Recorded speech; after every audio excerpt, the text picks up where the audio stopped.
Dr. James Wright has worked as a field archaeologist, historic stone specialist, archival researcher, and buildings archaeologist.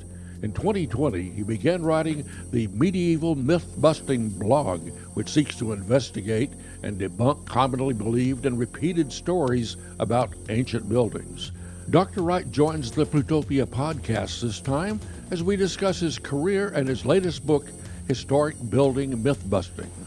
People don't like their truths, their own truths, their stories being questioned, being queried, but I always try and do this by presenting all the evidence. Now that, in this anti-truth environment that we live in at the moment, post-truth world, that doesn't always work. Logic and reason and evidence are discounted by people. It's feelings and emotion for most people at this point, which is why I do try and deliver some of these debunkings in a wry and exasperated and humorous sort of way. I do find that humour can sometimes help it across the line, trying to meet people halfway rather than just standing up and being bullheaded and trying to shout them down. That's never going to win you and any fans at all.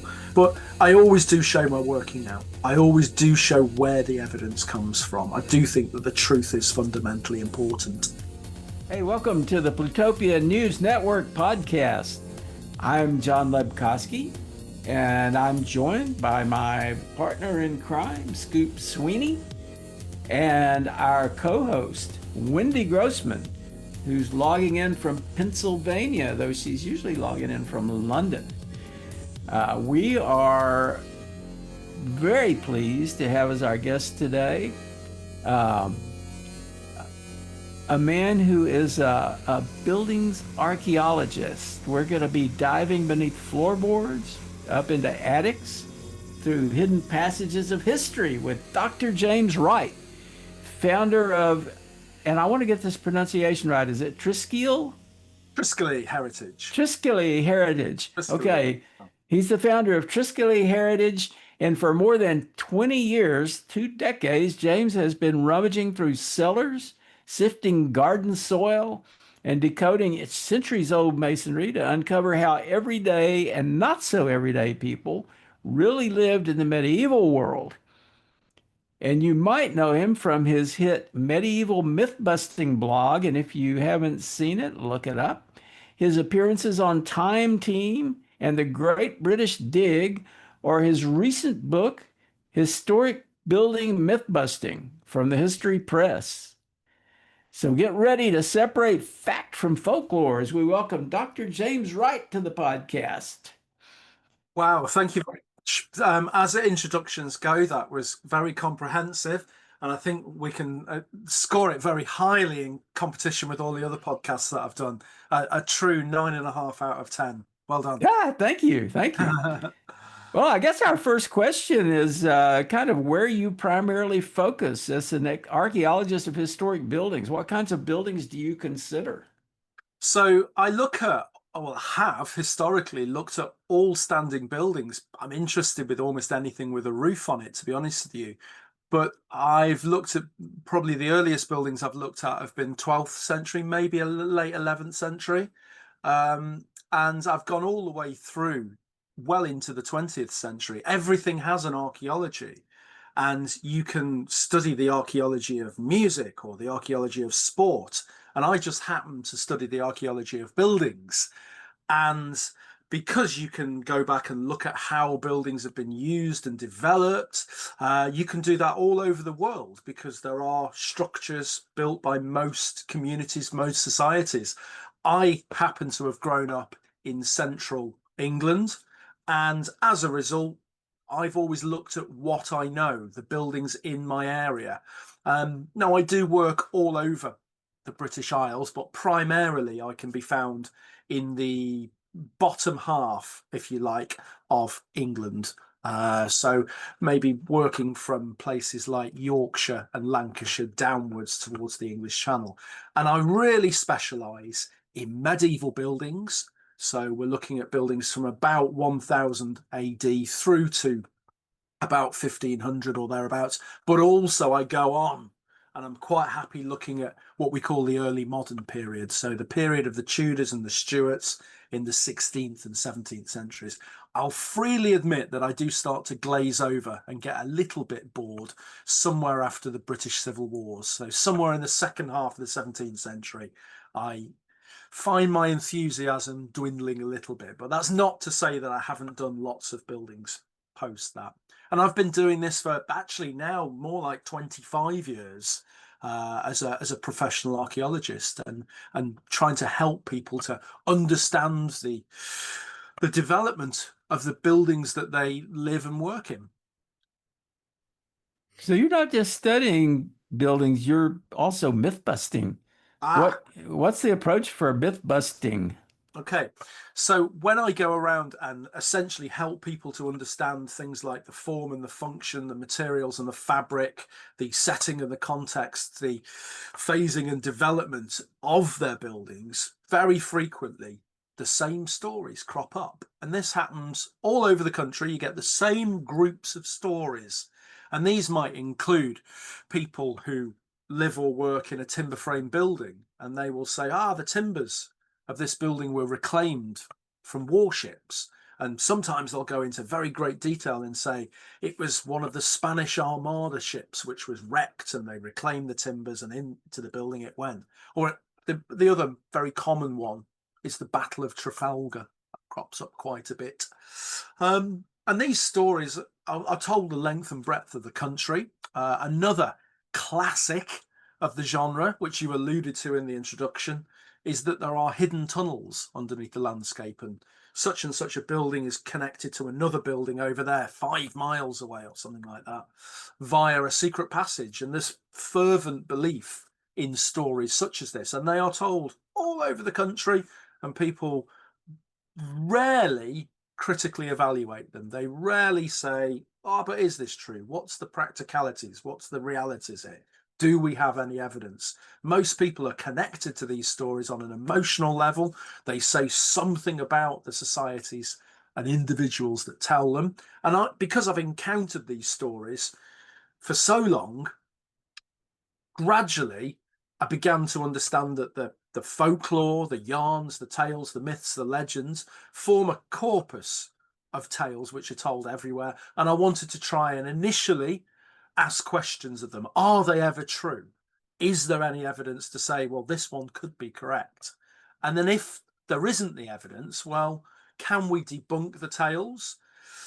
Can we sort of say why they're not true? But then can we go on a step further to explain actually where they come from? Why do people believe them? Why are they so intimately connected to them? And why are they successful? Why do so many millions of people believe and repeat them every day? And that sort of became, I suppose, my central tenet of my career for a number of years. I started writing that book 5 years ago, and I did the blog concurrently. And the book got published about a year ago. It's just been released in America. So finally, it's available via online outlets in America as of last month. That's May 2025. And I've been touring the thing all around the United Kingdom too, going to lots of places and talking about it. And I've done lots of media for it too. So this is a nice opportunity to do another podcast. I was reading your blog and was fascinated by your investigations into pubs and their backstories. They all seem to love 3-digit years of their creation. How did you get involved with that? So pubs do feature quite a bit in the book. The Secret Passage chapter has lots of pubs within it. There's lots of pubs which are said to have hidden tunnels, often going to churches or cathedrals or monasteries or the like. They also feature in the ship timber chapter because there is lots of them that claim to have reclaimed ship timbers. That seems to be part of their mythos, their offer to customers. And then finally, in the very last chapter, which is the longest one in the book, it's about 12,000 words long, I essentially went on the craziest pub crawl you could imagine.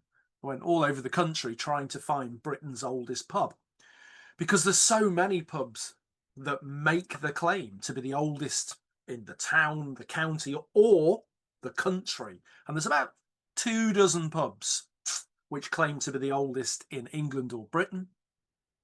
And of course, they can't all be correct. And some of these, as you say, really do claim great, great antiquity. The earliest claim that I know of is the old ferry boat at a place called Holywell, which is in Cambridgeshire. And they claim to have been open consistently since 560 AD. And that's a really, really long time ago. This is in what we would call now the early medieval period. It's roughly about 150 years after the Romans left. Now, this is a period in time where we're not even sure if King Arthur was alive and actually existed. So how can we be sure that there's been a pub serving beer for 1500 years? And the curious thing about this particular claim, which is, I think, typical of the claims, is that there's no evidence to back it up. They've painted the information on the sign and people repeat it because they think, well, surely it's been fact checked. Surely it must be true. If they've put it on the sign, they've put it on the website, they've put it on the menus in the pub, that kind of thing. They can't be lying to us. Well, actually, at some point, somebody has dreamed up that story. We must gloss over why they might have done that, but we might speculate that money's at the heart of that, to draw in the tourists, to draw in the locals, to draw in the punters. And they've got away with it, in a sense, because lots of people believe it. Lots of people advocate for it. There are people that are really strongly attached to those stories because they want their local pub or the pub they visited on holiday to genuinely be the oldest pub in the country. Now, in reality, the building is about 1,000 years later, dates to the very late medieval period, and then there's quite a lot of it that's even later than that.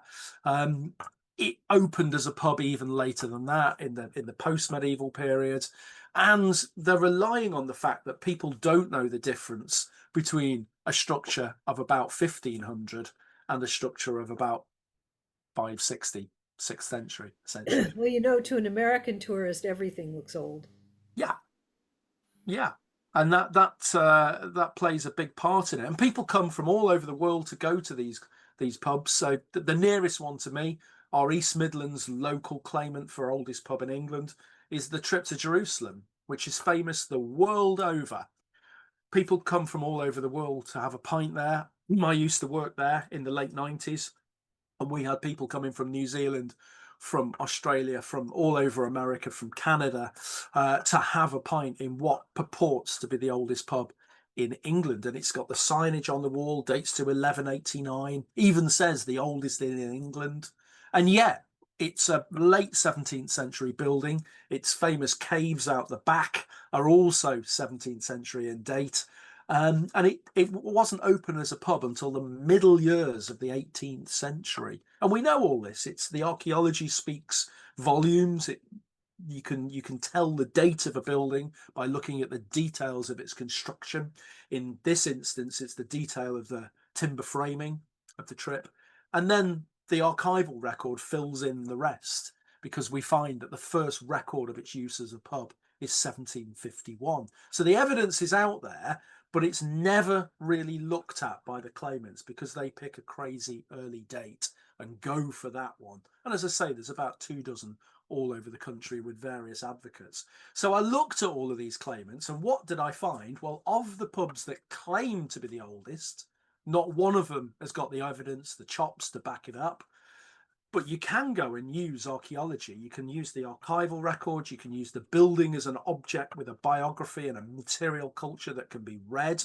And you can sometimes use dendrochronology, the science of tree ring dating of the timbers which were felled, converted and built into the very fabric of these structures. And you can go and look for the oldest pub in the country. And when I found it, I discovered that they don't make the claim to be the oldest pub in the country. I found that there's a pub in Somerset, in a place called Norton St Philip, a pub called the George Inn, which has been continuously serving since the later 14th century. And that is the oldest pub that I could find with the evidence to back it up. Wow, that's pretty amazing. So can you say a little bit about what analysis you did to completely verify, to convince yourself that that's really the oldest pub? Sure.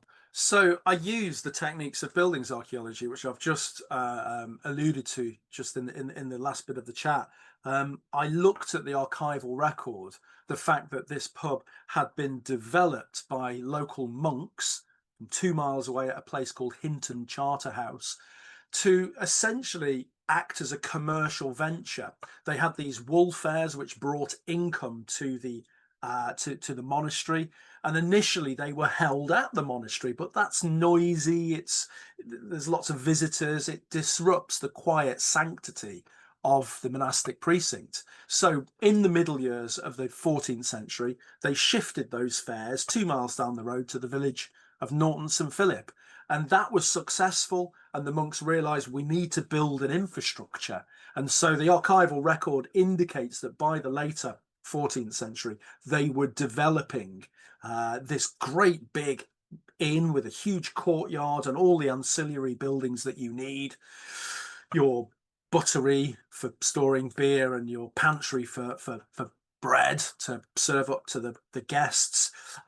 It's got a great big kitchen, there's stabling, there's lots and lots of rooms, chambers for storage and for staying over in. It was an impressive venture. And then the archaeology confirms that stylistically, the earliest bit of the building looks to be late 14th century from the detailing of its windows. There's then a really big transformation of the building in the 1430s, and we've got the date of that transformation from the tree ring analysis. So we can bring all of that archaeology to bear to say that we've got a late 14th century inn which was redeveloped in the earlier 15th century, and then there's changes, there's constant changes throughout its history, but it's still recognizably a building of that period. It has bits added to it, bits taken away from it, but it's been doing continuous service, and there's enough of that original fabric to make the case for it being the oldest pub in the country. And then when you kind of line up all of the other surviving medieval inns, you find that none of the others quite have the proof available to be able to counter that one, to be able to go a little bit earlier than the later 14th century. There are one or two of them which I'm a little uncertain about their dates. So there's one called the Bull Hotel, which is in Ludlow in Shropshire, and the front range there is notionally dated to somewhere in the 14th century on stylistic grounds of the details of its roof structure, and then its rearrange in the courtyard is 15th century, but it's never had tree ring dating. And I just wonder, if we went to the Bull Hotel, if we commissioned some dendrochronology, whether that actually might pit the George Inn at Norton St Philip to the post, because that has the potential sometimes. So some of this is a little bit uncertain, but the one that we could be sure about, namely from the archives, from the archaeology, and from the dendro, it is on present evidence the George Inn at Norton St Philip. So how many pubs did you have to visit in order to establish this? I will freely say that I didn't do this all in a block. I didn't go on a sort of several months long trip. Just the practicalities of that would be very, very expensive. Rail travel and overnight accommodation and food and all that kind of thing would make it difficult. But I had visited a significant number of these buildings just during the course of the last 25 years.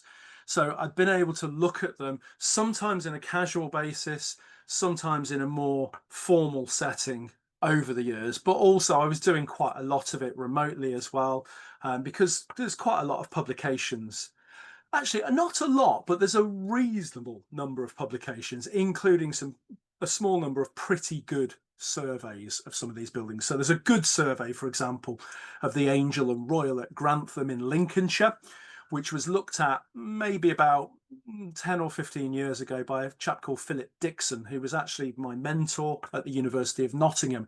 And he published a very good survey of the Angel at Grantham, which proved, I think, beyond all reasonable doubt that the origin of that building is middle 15th century on stylistic grounds. And so there were these reports that I could look at, but I could also go and check those buildings myself as well. So it was done more ad hoc and it was done piecemeal.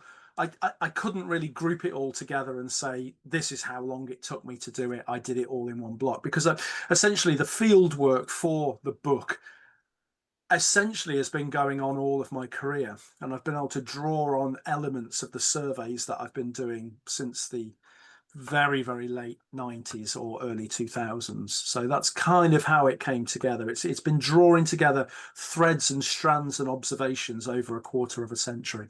Well, it's longer than that, isn't it? Because you basically grew up in a pub with a secret passage. So Wendy is alluding to a conversation that we've had a couple of times recently about my background. I grew up in a small market town in central Staffordshire in the English Midlands called Stone, and this was a medieval market town that grew up outside the gates of a medieval monastery, Stone Priory. Very little of that still standing, and it developed and became a reasonably important market town with canal trade in the 18th century. And I grew up in this pub right on the very edge called the Pheasant Inn, and it dated to about the 1850s. My first job, probably about age 6 or 7, was what was called bottling up. It was replacing the bottles that had been sold the previous day by going down into the cellar, bringing up the orders and putting them onto the shelves and into the fridges. And I did this every morning until I was probably about 15 or 16. And going down into the cellar, going down into that subterranean space, it was dark, it was cool, it was slightly damp, moisture in the air, had a very otherworldly feel, even though it was a perfectly prosaic, small 2-room cellar. Going down there at 6 in the morning was very atmospheric. And for somebody that had grown up reading history books, but also had grown up reading medieval poems and stories of adventure like The Famous Five or The Secret Seven or Alan Garner's Weirdstone of Brisingamen, books which had lots of subterranea about them, it was very easy to get romantic, to get thinking about, could there be a secret passage? Because there was a story in the town that the priory was connected to a place called Aston Hall, a 2-mile tunnel underground, and that the monks used to use that. So this was a famous story in our town, and I was always looking for the entrance, even though our pub was nowhere near the proposed route. I really came to want that to be a thing that was true, and I was always on the lookout whenever we visited an old building for a possible secret passage. And of course, later in life, as an archaeologist, I maybe lost the enchantment of that folklore and became quite hard-headed for quite a long time. But coming again and looking at stories of secret passages and essentially debunking them and realizing that actually there's no archaeological evidence for any hidden tunnel. As the stories say, there are escape tunnels or the secret access tunnels. They stretch across the landscape, miles in many cases. No evidence for any of this. But realizing that and then coming to understand the importance of those stories to communities, to understand that they're based on really, really old storytelling, that people are often told them as children, as I was, often by loved ones, and they want them to be true, and they look for the smallest piece of evidence, a blocked door or a slight depression in a road or in a field, must be evidence of the secret tunnel. This is all sort of our cultural DNA, if you like, and I was, as a child, as an adolescent, as susceptible to that storytelling as anybody else was. As an archaeologist, I then became hard-headed, but latterly I've become re-enchanted by the folklore as well, as I've come to understand the stories behind the stories, and I've come to understand the importance of what that folklore can tell us about the communities that relay it. And it all, as Wendy says, it all comes back to growing up in this public house in Staffordshire in the 70s and 80s. Yeah, I wanted to clarify that. So that was like the family business and your family lived in the house? Is that the way it was? Yeah. So it was a traditional boozer, a traditional pub, which served the local community, and we had all sorts of people. It was a real mixing pot, if you like, mostly working class people. We had a lot of draymen who actually delivered beer to other pubs. We had plumbers and electricians and builders, and we had a smattering of postmen that used to come in as well. Lots of factory workers. There would also be more middle class people. There was a group of solicitors, lawyers who would come in. We had a guy who was a bookkeeper, and there was quite a reasonably famous artist who lived directly opposite. So there was a real mixing pot of different people who were drinking there. They were all mostly real ale aficionados, and we would get some of the real ale trade as well coming up from the canal and travellers and that kind of thing. But it was a real community pub. It was on the corner of terrace streets, brick terrace streets, so it really felt part of it. It was purpose built as a pub, and it felt part of its community. And there would be tales told around that bar during the day and at night as well. And working behind the bar, working in the kitchen, I picked up on many of those tales. And one of those stories that was repeated and dissected a lot was this one of the secret passage, the supposed secret passage from Stone Priory to Aston Hall. And that was something that I grew up hearing in the pub. Does this mean that when you were, as you grew older, you were able to sample the wares? I ask you that because I grew up, my father was in the beer business, and among a certain set of people in my high school, I was fairly popular because I was able to get my hands on cans of beer, you know? Yeah, I mean, I grew up at a time, I was coming into my adolescence during the early 90s, and underage drinking was a lot more prevalent then anyway. It was easier to get served in pubs than it is now. There was no sort of ID. Very few pubs actually really questioned it. As long as you weren't behaving like an absolute plonker, then you were probably going to get served in most cases. That's all changed now. But, you know, I grew up, I was certainly drinking underage in my dad's pub. And then by knowing some of the landlords in the town as well, they were never really querying that. So I've grown up with a fairly healthy respect for alcohol and a fairly unhealthy appreciation of it as well. Yeah. I noticed you have also been investigating buildings, I suppose, about their paranormal claims. Okay. Have you found any ghosts? Okay. Ghosts is something that I leave alone. I think there's more people that are more well qualified to talk about the folklore of ghosts, whether it's from a point of skepticism or a point of querying or a point of firm belief. There are many other people who are more better qualified than I am. I've worked in buildings all of my professional life that are said to be haunted, and yet I've never seen anything at all. Even when I've stayed over solo in these buildings, I've never encountered anything at all. But what I have done more recently, this isn't in my book, but it is on my blog, is starting to query some of the pseudo histories which have been claimed by some paranormal locations. So there are some properties which are in old buildings with genuine histories where the owners or the people that run the paranormal events have been, shall we say, talking up certain fake histories, pseudo histories, inventing a macabre or a more macabre history for the building, basically to hang the framework of the ghost stories off. And that kind of using a falsified history for financial gain causes me quite a bit of disquiet, because those histories do come to be believed by wider communities, and they infiltrate popular histories as well. So if you go to some of these sites and look at their Wikipedia entries, it's the false histories which are then backed up by these websites making the claims. That's the citations, and that I think is dangerous. So I have called out one or two of those properties that have been doing that, and I have done a debunking exercise on some of those buildings. And all I would really encourage these paranormal events groups or the owners of these buildings is to actually look at the real history of these buildings, because if you do go into the detail of these properties, you will find interesting stories. You don't need to make it up.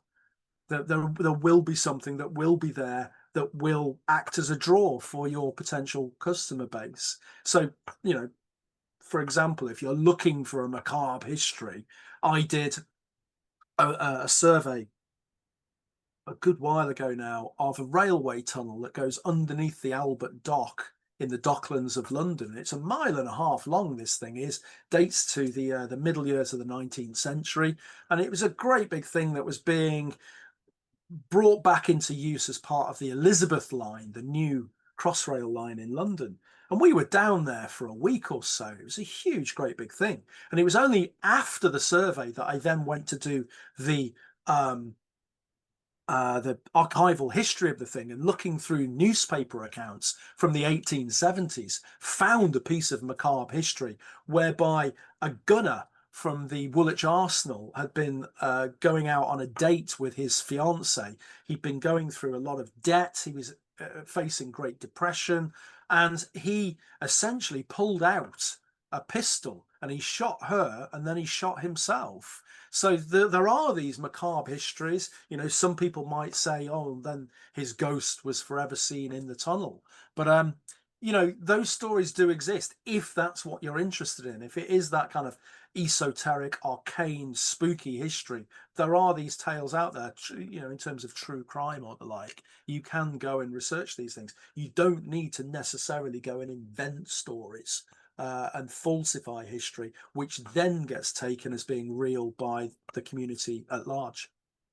Are you pissing a lot of people off by busting their myths? Yeah, great question, John.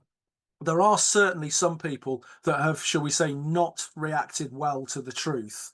And I think, this we can see beyond history, archaeology, heritage, folklore. We can see this as being a national, international issue, essentially, with the democratization of information. There are certain views of the world of the past which are clung to despite all the evidence suggesting otherwise.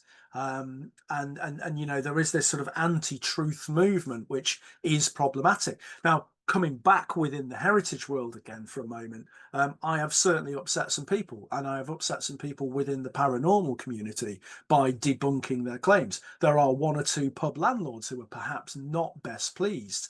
And yet some of them are very, very, very pleased indeed when I've been able to say, well, actually, yours is one of the oldest pubs in the country. And all of a sudden they're offering you pints of beer, and it's all very good. They're happy, I'm happy. No bribery and corruption here, though. But yeah, there have been some people that have reacted extraordinarily badly.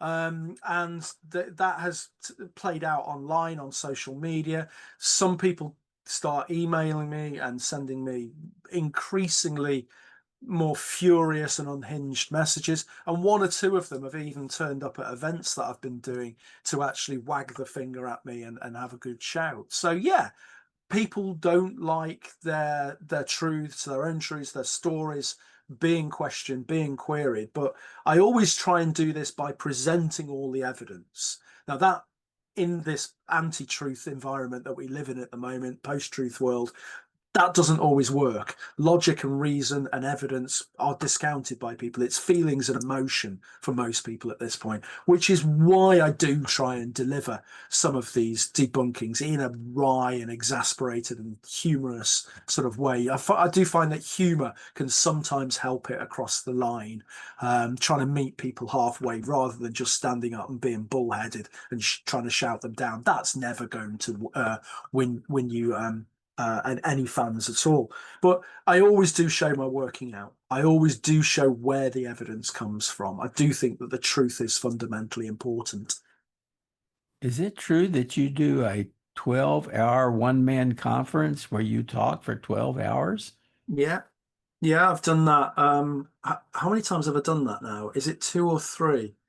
Yeah, I have done that. Yeah. What do you talk about for 12 hours? Well, I've got a very, very, very big back catalogue of public lectures, because I've been a public speaker for 21 years, and I've built up a huge library of lectures. But with these one-man conferences, what I do them online. I do them over Zoom. I start at 10 in the morning, I finish at 10 at night. We usually get an audience of about, at any given time, about 150 to 200 people. Usually bookings of about 300 across the day, and people just turn up and see which talk they want to, or some make it through all of it. And I talk about medieval and early modern buildings. I focus on that. Usually I'll do some oldies, greatest hits, if you like, some of the talks that have been quite popular.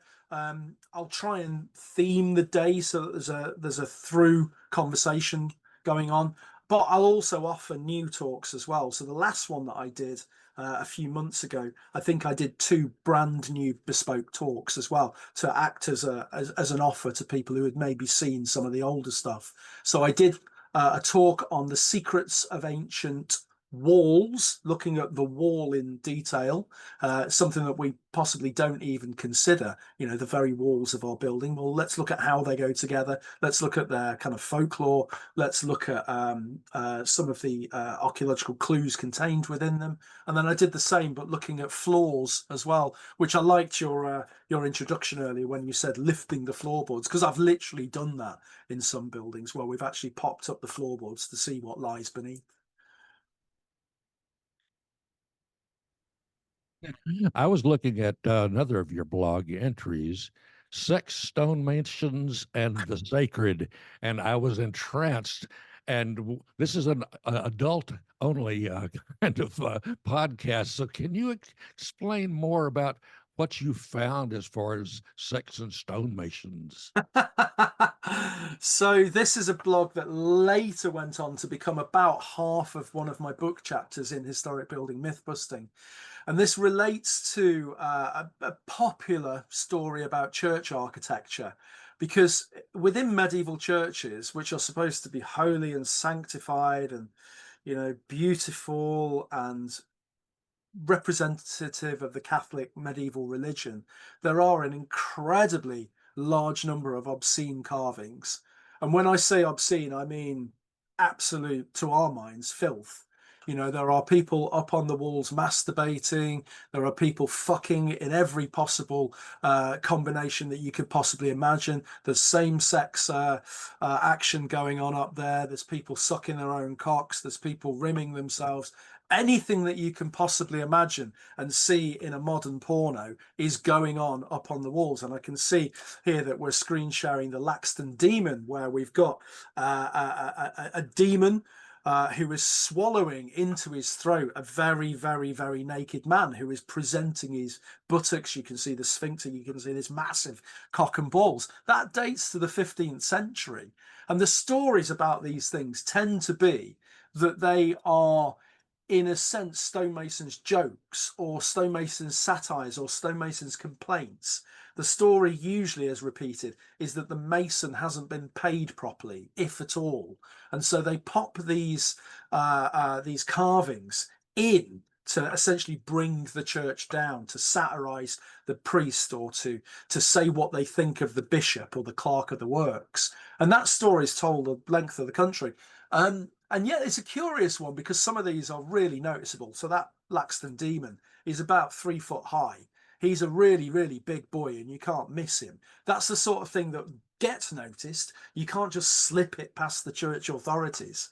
And yet the length and breadth of the country, we've got literally hundreds of these carvings. There's no court cases where a stonemason's brought up and told off and fined or put in prison for putting these in there. And we can only understand really that they've been put there with the tacit or even direct commission of the church themselves.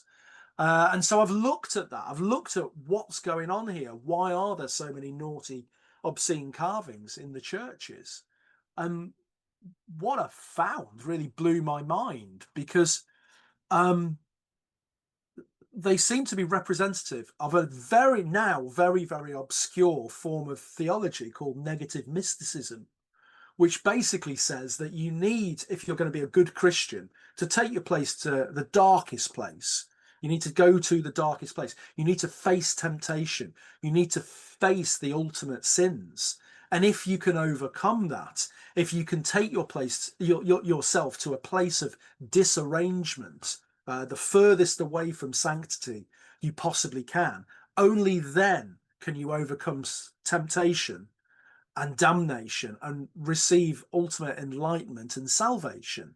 And this was quite a common theology that was being propounded by the church fathers that we've just forgotten about because it's 500 years since medieval Catholicism. And these carvings are part of that. They also seem to say that there's something of the liminal going on here. They tend to be in locations which are high up or associated with doorways. And they seem to speak of an intangible spirituality, to say that you are within a place that is not quite of one world and not quite of the other world. So they're reminding you of this supernatural spirituality which is around you. So there's all sorts of reminders. I also think they're moral warnings as well. So the Laxton demon's a good one, because essentially the little naked man is being consumed by the forces of hell. He's being punished. He's being sent to hell. And this is reminiscent of the doom paintings which used to be over the chancel arch in churches, where you would look up and see Christ in majesty, and on his right hand would be all of the faithful, the good people who were rising up from the graves on the day of judgment to be brought into paradise. But on his left hand side are all the sinners, and they're being pushed into the maw of hell, the mouth of hell. And a lot of them are often naked. And so I think this is a representation of this sort of scene of what could happen to you if you continue to be a naughty boy. So there's a moral teaching there. And I've mentioned before that I also think that they're using humor in a way that is somewhat analogous to how I use humor to get myth busting across the line in the modern age. I think they're doing preaching using humor as well. So rather than hectoring from the pulpit, what they're doing is they're putting these moral warnings up there, but they're often making them deliberately funny, so that people aren't sort of repulsed by the idea. It's like, oh, do you remember when old Baldrick was running down the street after too much beer one night and he pulled his breeches down? Oh, well, old Baldrick's probably off to hell then, isn't he? It's a warning not to be like that, to not overconsume the ale on a Saturday night.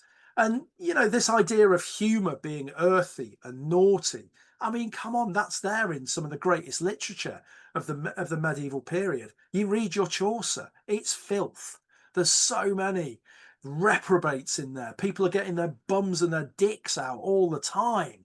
There's proper sex in there as well. And that is the Canterbury Tales by Chaucer and his other writings. They're being written for the royal court of Richard II. This isn't earthy humour for peasants. This is high art for the royal court. So this kind of use of humour, use of obscenity is seen across society in the medieval period. So we perhaps shouldn't be surprised to see these scenes in churches, but we must also just not miss the fact that to the modern eye, they are scatological, they are humorous, and we are going to have a chuckle at them, and they are quite popular when they're spotted. And yet, in the Victorian period, when churches were being restored, there was a real interest in the period of the medieval, in the Victorian era. We see these great restorations. They're noticing these features, but to the prudish Victorian mind, they're alarming.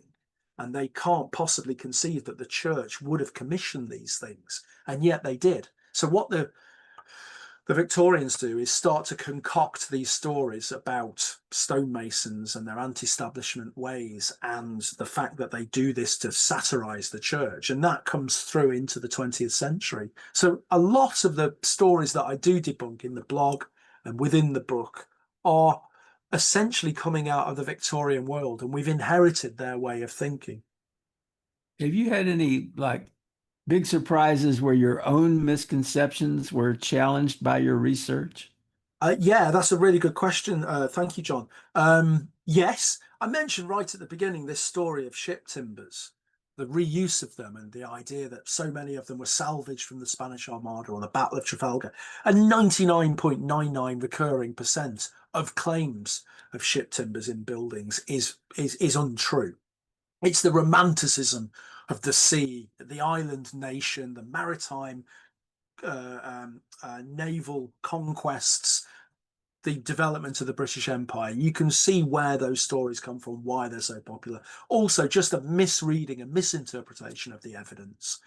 There's very little evidence for the reuse of ship timbers, but when I did approach that chapter, I did find that sometimes there are a vanishingly small corpus of examples when there are genuine ship timbers.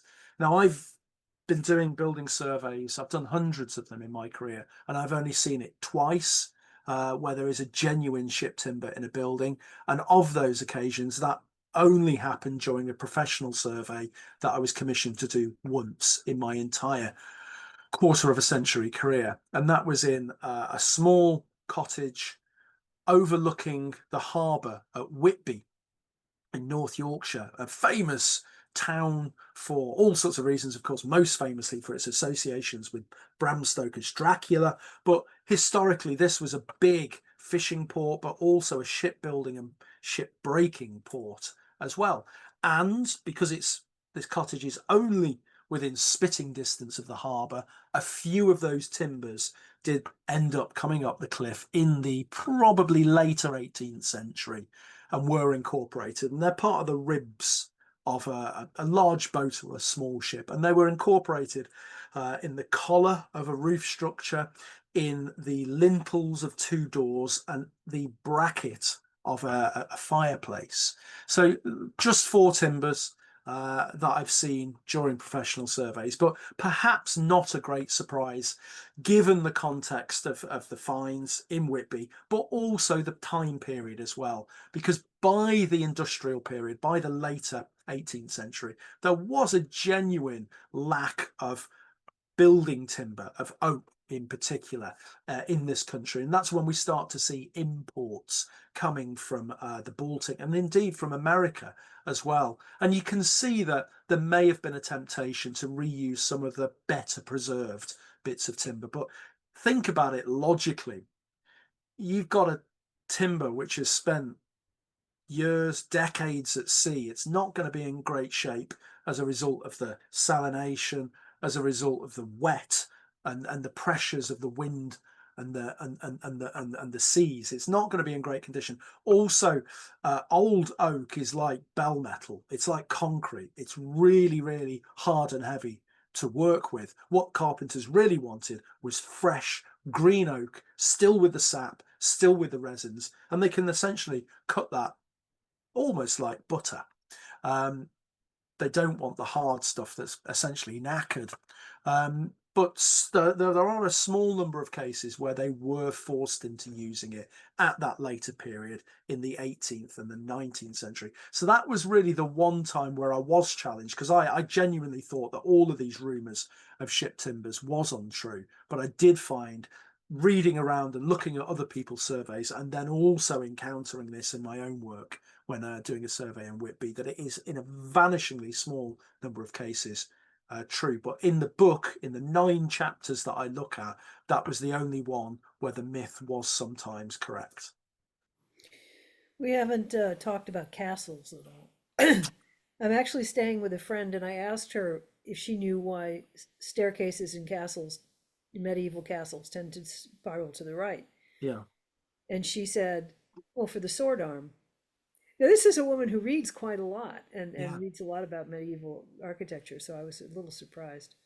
Yeah, I mean, this is such a common story, Wendy, isn't it? The idea that all spiral staircases in castles turn to the right, clockwise, to advantage right-handed defenders who are fighting downhill, if you like, and the attackers coming up the hill, swinging their swords, the newel post, the column running up the centre of the stair turret is going to impede the swing of their sword. And this story is told all over the place. It will have been told somewhere today.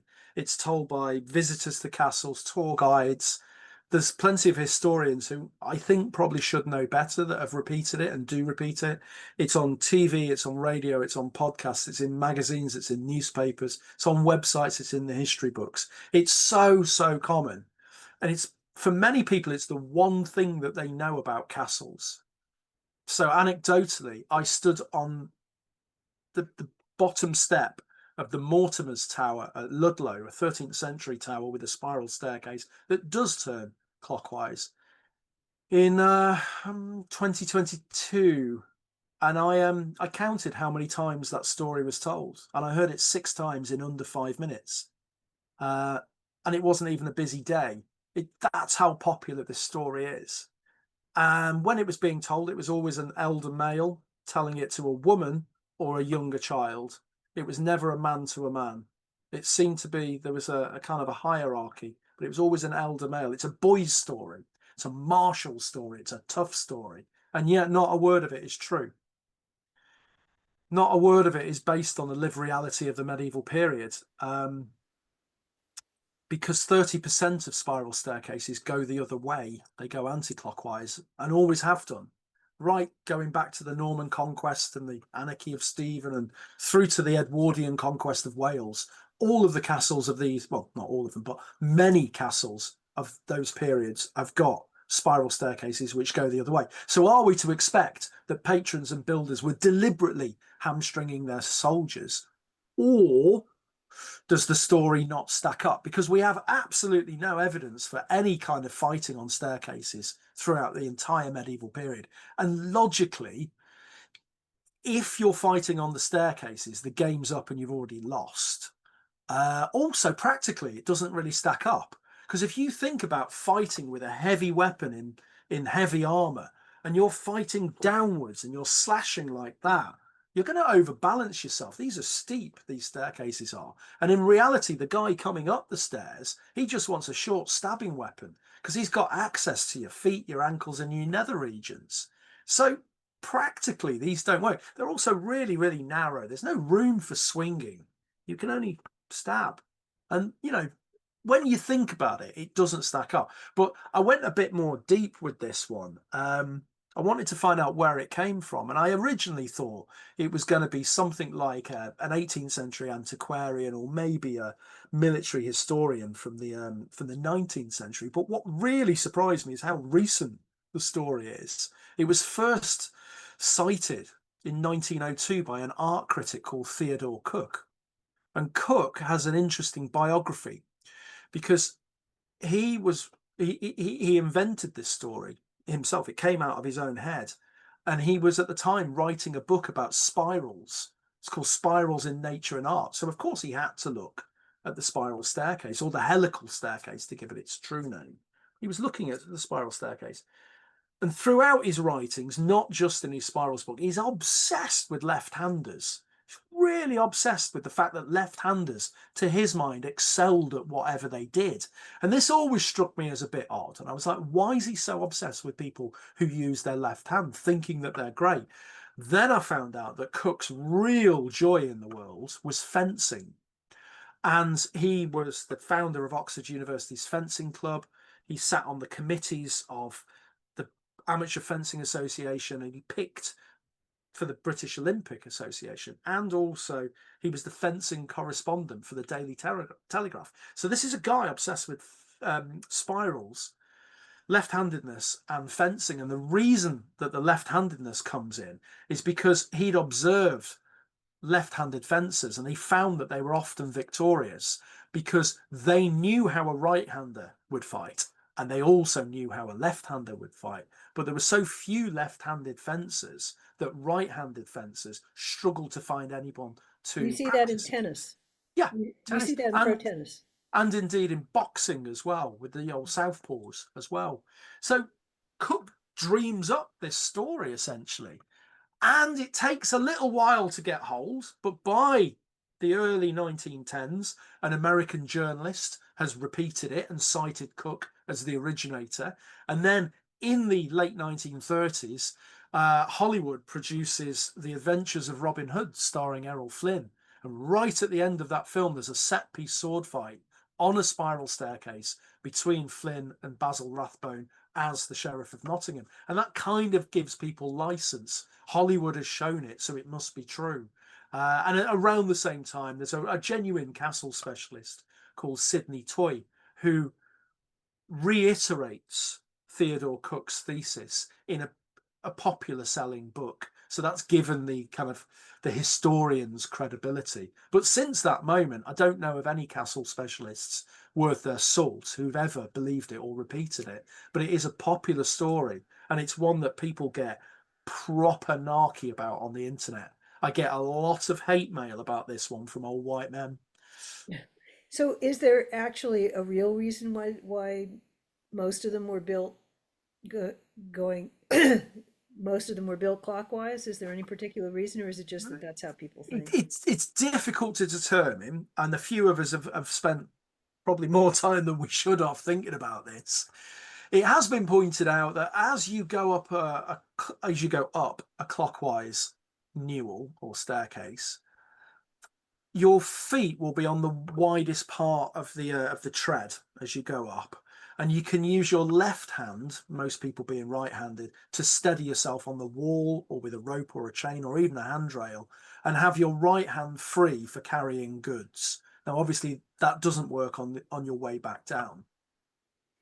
So it might be to do with the ergonomics of it. There are a few cases where we can be pretty sure that it has to go that way, because by turning it the other way and accessing it from the same place, it would create a kind of an engineering problem, which might lead to having to put the stair turret in an uncomfortable or an unfortunate or an impractical location, or even doubling the size of the turret. There is just a hint that from the middle years of the 13th century, they might have been pairing staircases. So there's these particular gatehouses which have paired staircases in opposing turrets, and one usually goes anti-clockwise and one usually goes clockwise. And there's just a hint that they might be using one-way systems. So you might go up the clockwise and down the anti-clockwise. And there's evidence from that in cathedral towers as well. I was going to say, because going down and putting your foot on the narrow part of the tread is actually doesn't feel very safe. No, and it isn't at all. No, Yeah. I've just shimmied up and down most of the Edwardian castles in Wales, which have got multiple types of staircases. And yeah, you don't want to be treading on the narrow point as you come down. So it's difficult to get at, because we don't have a manual for castle building at this period in time. They didn't leave us the rationale behind how they designed these places. We have to kind of retro engineer using archaeology to try and inform us as best as we possibly can, and you know, that those are the possibilities that are there, but I don't pretend to have a clear-cut answer to that one. It's just simply that if the story existed before Theodore Cook, it left no trace whatsoever. Ultimately, the story comes out of the martial interpretation of castles as well. Most people wander around the world thinking that castles are defensive military fortifications. And yes, there was an element of security to them, but that security has been rather overstated from the late Victorian period through to the later 20th century. And actually, it kind of masks the obsession with militarism, masks the great complexity of what castles really did in their heyday. And they acted as estate centres, they acted as courts, as places for judiciary. They were charitable institutions. There was strong connections with religion. They were places for hierarchy and pageantry and tournaments and landscapes of lordship, which were attached to them and developed in the landscape beyond. There's an economic aspect to castles with taxes and the like. So there's so much more going on with castles. They're really status display. And showing your prestige through magnificent architecture. And yes, because they are the treasure houses of the mighty, you need to have some security. But the reality that they acted as forts is massively overstated, because when castles are besieged, they don't stand up very well. In Hampshire, the castle had an 85% failure rate. So when they were besieged, they fell on 85% of the occasions. Where I live in Nottinghamshire, the castles fell on 100% of occasions when they were besieged. So ultimately, if they were built as forts, they're particularly rubbish as forts. So there's probably something else going on. And the spiral staircase myth comes out of that old Victorian belief that they were primarily forts. And it's taken a long time, really, the last 40 years, to challenge that and to try and drive that new interpretation through. But most of the general public have not heard those arguments that castle specialists have had. They've not come across these ideas. So as a result, most people are still taught that they are forts primarily.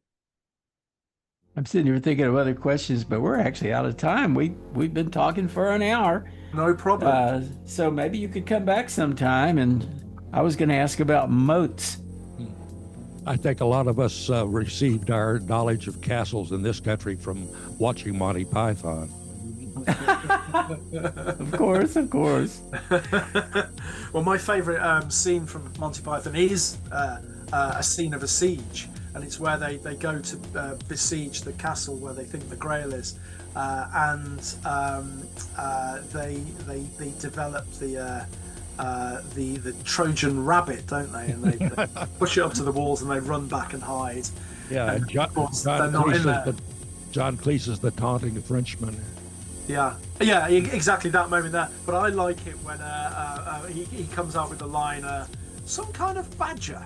Because they want to renegotiate the attempt to get into the castle. And that's my favourite bit of all of the Monty Python canon, and that's of a siege, of course. Thanks so much for joining us today, and I hope you'll come back sometime. This has been great. Yeah, thank you. I'd love to. I do feel there's so much more that we could talk about, but I think we have to agree that an hour is the perfect amount of time for a podcast. It's just right. I listen to a lot of podcasts myself, and an hour is bang on. Thank you so much for having me, and I hope your listeners will enjoy some of this and maybe look out the medieval myth busting blog, or even do me the honour of picking up a copy of the book Historic Building Myth Busting, which is now available in America as well as the UK. Thanks everyone. Thanks so much. You're welcome. See you. Adios. You can stay in touch with Plutopia at plutopia.io. On Facebook, look for @Plutopia News. On Twitter, it's @Plutopia. This is the Plutopia News Network, 20 minutes into the future.